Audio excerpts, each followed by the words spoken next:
Op's son died unexpectedly, and his wife's narcissistic immediate family, along with his sister, made it so much worse.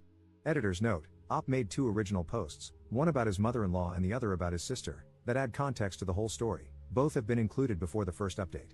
All posts by you/throwaway and broken 13. Mother-in-law post. Op posted in r/just no mill. Our son died unexpectedly and my mill made it so much worse. I was told to cross-post here as it is a more appropriate sub for my story. I needed to tell my story, get an unbiased opinion, and just vent to get it off my chest.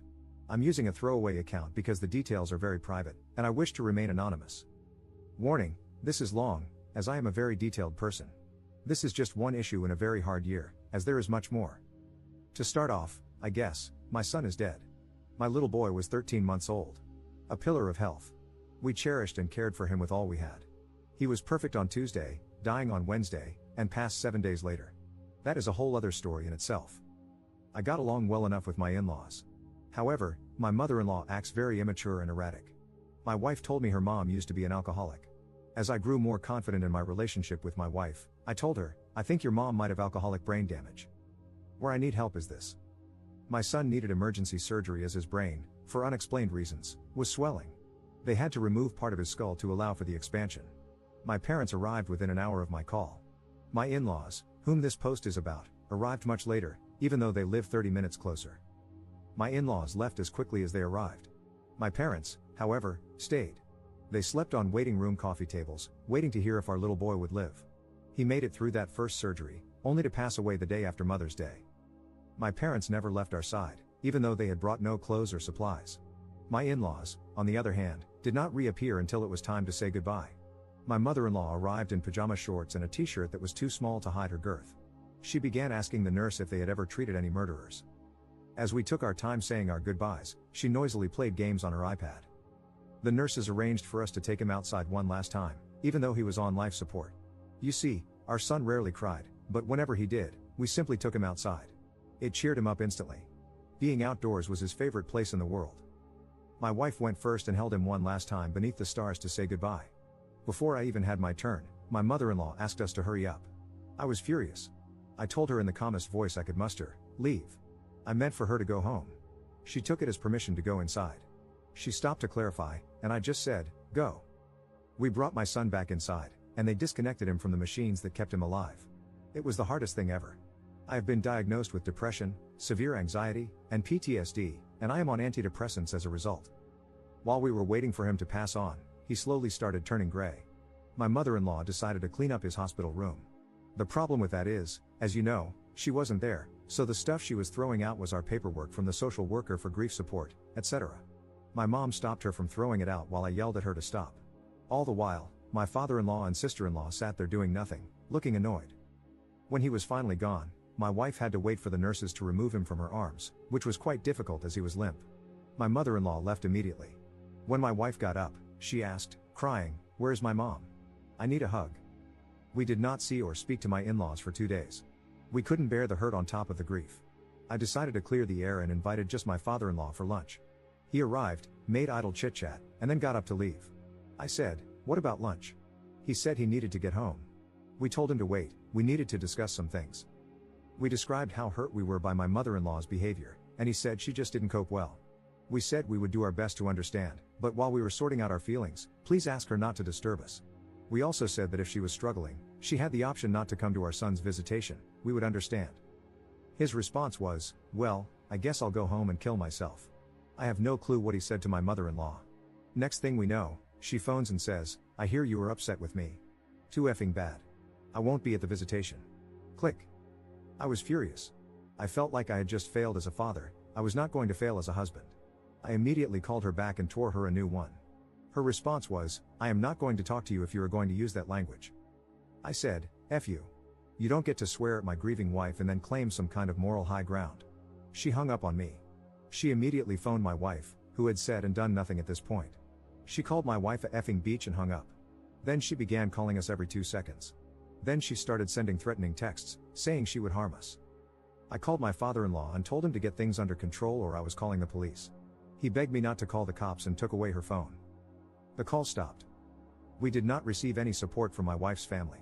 They did not attend any events prior to the visitation. My father-in-law showed up late to my son's visitation wearing cargo shorts and an old golf shirt. A few days passed. I called my wife's aunt, whom I had gotten to know a little, as they were not a close family. I asked her for some perspective on my mother-in-law. She said they had a falling out over 20 years ago. Apparently, the aunt had cancelled a sleepover between my wife and her cousin because the cousin didn't want to go anymore. My mother-in-law told the aunt, "I hope you die." She then drove over to their home, knocked on the aunt's door, and told her again, face to face, "I hope you die." Apparently, my wife's family disappeared for 3 years. The extended family had no idea where they were. Then we spoke to my wife's grandmother. She told us that my mother-in-law was diagnosed as bipolar years ago and has a history of violent behavior, including repeatedly slamming the grandmother's arm in a car door. The grandmother reiterated that they lost track of my wife and in-law's whereabouts for 3 years. She feared that my mother-in-law would be violent toward my wife. My wife broke into tears, saying that her mother had beaten her repeatedly in her drunken stupors. Now we had a clearer picture: my mother-in-law is mentally ill. My father-in-law knew this and hid it from his children. He knew how unstable his wife was and still brought her to the hospital. He completely mismanaged the situation by keeping everyone in the dark. My wife asked him very respectfully for a break in communication, advised by her therapist, as she needed to heal, and her family was hurting more than helping. It's been a few months, and we finally heard from him again. I have copied and pasted his email below. I hope you are doing well. You are always in my thoughts. I'm writing this email because we really need your help with Mom. She has been in the psych ward in the hospital twice, once for 6 days and then for over 2 weeks. The root of this problem was her reaction to your son's passing and how her reaction to this was treated. As her therapist says, everybody reacts to death differently, and no two people grieve the same. I think it would be healthier if you two could get past this and start a healing process. At present, your mother is sliding back into a very depressed state, brought on by 2 things: the absence of your son and the absence of her eldest daughter. She said this to her therapist at her latest session. I'm sure Mom misses you and thinks of you often but is nervous to reach out to you, as you may not be ready for this. Mom's therapist is very concerned with her mental state, so I think a phone call or setting up a visit, just you, to see if you two can reconnect at some level, even if it's meeting at a coffee shop or at Mom's therapist's office, would be helpful. Whatever you are both comfortable with. It may or may not work, but I see this as a good, viable option compared to what's going on now. So, mull this over and please let me know if us getting together is a possibility. We would really like it to be. Love, Dad. In her response, my wife told him everything we had learned and pointed out how he had failed as a father, including this email, which was void of fatherly concern for her well-being. She did, however, offer to meet with her mother-in-law's therapist if it would help. His response was, "Sorry to have disappointed you. Have a nice life." I was furious at this email. Not only did he not care about my wife's mental state, but he also did not try to re-establish communication first before making an ask. My wife has decided she is done with her parents. I have supported her decision, as they have been toxic to both of our recoveries. Sister post same day.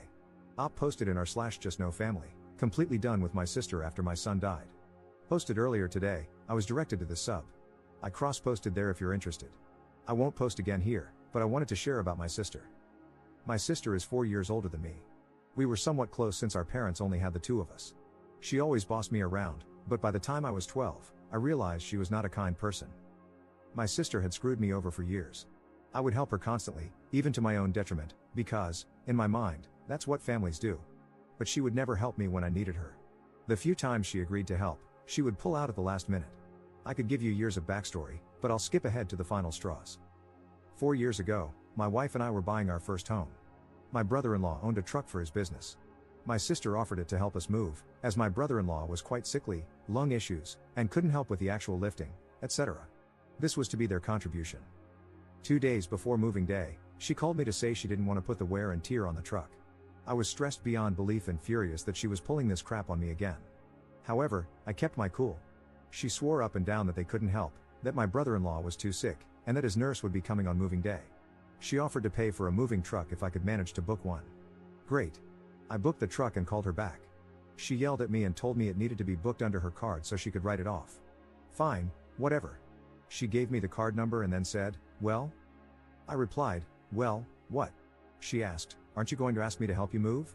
In my head, I was going, WTF? She had spent months telling me they couldn't help, including in this very conversation. I replied, "No." She lost it again and accused me of just using her for her money. At that point, I had enough and said, "You know what? If you think that little of me, the truck is already booked under my credit card. I'm good." I hung up and didn't speak to her for 2 years. What brought me back into the fold was that my brother-in-law was dying. I decided that, As crappy as she was, everyone deserves family. I reached out and asked if she needed anything. She asked me to visit her husband in the hospital, so I did. I visited him once a week until he was transferred further away, and then I started calling him. He died waiting for a lung transplant. My mom phoned me with the news. I said I'd be at my sister's place right away. My mom said, "You might not be welcome there." I said it didn't matter. Family is family. If she threw me out, so be it. I had to try to be there for her and her kids. We never reconciled. We just pretended nothing was wrong. I rejoined family events in an effort to give them a sense of family. My son was born about 6 months later. It became harder to be there for her as I struggled to find my footing as a new dad with a stressful new job. But I made sure I was there for the hard days. My sister made little effort to be in my son's life. I was confused because she had been so excited for his birth, seeing him as a source of light in her life. Yet, she would take regular trips to my town, get drunk at the bar literally around the corner from my house, and not even pop in. I found out she had started sleeping around. I'm no slut shamer, and with brother-in-law being sick for so long, I'm sure she needed it, so I encouraged her at first. Then she slept with my mom's boss. It started to get out of hand. My nephew quit hockey because he was getting bullied in the locker room. We were all stunned. He loved hockey and was so personable. We later found out my sister had slept with one of the hockey dads, a married one. Next, we found out she had a falling out with her best friend. She would only tell us that her friend was a beach. We later learned from the best friend that they had fought over my sister's new boyfriend. She didn't like him. He was a substance dealer. We have family in law enforcement, so we had him looked up. Sure enough, he had been charged as recently as 2016 but got off on a technicality. He also had a suspended license but was driving her car around with her kids in it. Things were very tense between the family and her. Then my son died. She made an effort while he was in the hospital, but once he was gone, so was she. She blew off his celebration of life with no explanation or contact. I mustered the strength to attend her son's grade 8 graduation the following week. She refused to sit with us or even speak to us. I stopped talking to her after that. She texted me last month, saying she was giving me space, her spin on ignoring me. I told her she had let me down, and she was dismissive. I told her off and blocked her number. I'm done with her for good this time. Turns out she was pregnant with the substance dealer's baby. She named it after her dead husband. I joke with my therapist that my life has become some Jerry Springer crap. I texted my nephew when I thought it was safe to do so. She often takes his phone, reads his messages, and sometimes even texts back pretending to be him. I told him I loved him and that, even though I was out of his mom's life, I was not out of his. I assured him I would always have his back if he ever needed it and that my door was always open. I have a feeling he will be needing it. I heard from my mom that he told my sister to F off last week. Please don't think my nephew is disrespectful. He is an upstanding young man who attends Christian school. He has suffered so much, and he has had enough of her. As have we all. Update 3 months 2 weeks later. It's been a while. I thought I would share some new info and previously unshared details. Since my last post, we have not heard from my wife's family. The Have a Nice Life email we received was our last contact. We spent Christmas with my wife's aunt. She asked if we wanted any information about them. We declined. We don't care. They are out of our lives. We struggle daily with our loss. We struggle with zero support, as my parents are away. Last year felt so bad. Unemployment wouldn't cover me. During my bereavement leave, I was fired. I was on contract, so no laws protected me. I attempted to take my own life twice. I felt I had failed as a father and, again, as a man. I have finally seen a psychiatrist and am now on antidepressants. I start with a new grief counselor this week, and I have started looking for a new job, as I finally feel able to do so. My wife recently gave birth to a baby girl. I now have a daughter. A small piece of me was repaired. It feels bittersweet to be a dad again. We told very few people about the pregnancy, maybe 10 people at most. Anything could go wrong during a pregnancy, and we did not want to have to face the world if we potentially lost another child. I later realized that the people we trusted enough to tell were the same ones who came to the house to check on us. It's difficult to hide a pregnancy when people physically see your wife getting larger. I mention all this because my sister chose to stop talking to us, so naturally, she did not know about the pregnancy. The day my daughter was born, I told my nephew about it. I love him too much to make him feel alienated. I guess he told his mom, and she was furious. No idea why, other than the fact that she is a narcissist who hates not being the center of attention. She called and berated my parents. Meanwhile, her substance dealer boyfriend texted me, telling me how crappy my parents and I are. I responded by texting, "My son is dead. My daughter was just born. Is this the man you want to be today?" He called me a retard. I told him to stay classy and blocked his number. I should mention that my sister and her substance dealer boyfriend also had a baby last year. They didn't tell me about it. I'm confused by the double standard. My sister spent the first week of my daughter's life phoning everyone we knew, those she was still in good standing with, demanding to know if they had known about the pregnancy. Of course, since we had kept it a secret, they all said they didn't know. That was the last I heard from her, though I doubt she'll stay quiet. My sister-in-law, whom I have yet to talk about, unblocked us on social media. I can only assume this was to try to glimpse pictures of our daughter. She also sent us a baby gift with no return address. I believe she did so to force us to open it before seeing who it was from. We have since donated her gift to charity, as we want nothing to do with her. My wife wants zero reminders of her family around. I do not know if my mother-in-law knows about my daughter. Her mom, my wife's grandmother, asked people not to tell her, as it might disturb her mental health. Second update 11 months later. Hi everybody, it's been a while. Got a lot to update you on. I guess we'll start with me. I have been in the care of both a counselor and a psychiatrist. I seem to be on a good balance of meds for my depression and anxiety, and I have been feeling a lot better lately. Thanks to my psychiatrist, I was approved for disability, so I have some income now. Because of this, we decided that my wife should return to work while I stay home to watch our daughter. I have been a stay-at-home dad since September, and it's been going well. My daughter is now older than my son was when he died. We continue to have zero contact with my mother-in-law and my wife's entire immediate family. However, my wife's aunt has been very supportive. I've become a lot more insightful about the toxic nature of my wife's family relationships, thanks to all of you. My wife attended grief counseling for our son, and today, she started counseling to deal with her family issues. She came home pretty happy, which was encouraging to see. Now we get into the real drama, my sister. My sister definitely has NPD, and coming to terms with that has helped me immensely. I realize now that my sister is incapable of loving me the way I deserve. She is still with the substance dealer, and they are now engaged. My eldest nephew is almost 16. He got a full-time job and is on the basketball team. He uses these as excuses to never be home. Some recent issues have come to light. They have been physically and verbally abusing my 13-year-old niece. They have kicked and slapped her. They have bound and gagged her with duct tape. They call her SLT and a CNT on a regular basis. Their reasoning for this is that she socializes primarily with boys. What they fail to understand is that she socializes with boys because she is as immature as they are. She does not like to gossip with the girls her age. She prefers to play soccer and tag with the boys. My niece met a Lebanese boy through a church meetup. They hit it off and became friends. My sister found a picture of them together on social media and lost her crap. She went on a racist tirade and told my niece that Muslims would love to get a hold of a little blonde girl and take her back to Lebanon. I found this very confusing because A, they met at a church meetup, and B, we did not grow up in a racist household. My niece believes that the substance dealer is responsible for bringing racism into their household. I also find this confusing because he is biracial, German/Japanese. They forbade my niece from seeing this boy simply because he is brown. However, one day they bumped into him at the mall. The substance dealer grabbed the boy, held a knife to him, and threatened him to stay away from my niece. The substance dealer was later arrested for this. He was released pending trial. He blamed my niece for the whole thing, and they began attacking her at home. It ended with my sister saying, "I wish you would kill yourself." My niece then went to the kitchen, grabbed a knife, and self-harmed her wrist. My niece's friends at school reported it to Children's Aid, and an investigation began. My sister told my niece that if she lost either of her sons over this, she would disown her and stop loving her. Due to the substance dealer's charges and the Children's Aid investigation, my sister, who had not been speaking to my parents, called them in a panic. On a long shot, my mom suggested she send my niece down south to stay with them. They are snowbirds. My sister was desperate and agreed. My niece is currently safe and happy with my parents. My parents and I agree that they must keep her at all costs. She cannot go back to that abusive home. I will let you know if they get legal custody of her, as the battle is only just beginning. We get little nuggets of information from my niece as she remembers things. Again, she is naive/immature. She says the substance dealer gets high, and when he is high, he becomes paranoid. He gets a machete out and sits with it. He often forgets it and leaves it lying on the couch for the toddler to find. I had to ask my niece something I already knew the answer to in my heart, but I needed to hear it. She told me that she and her older brother did not come to my son's celebration of life because my sister kept it from them.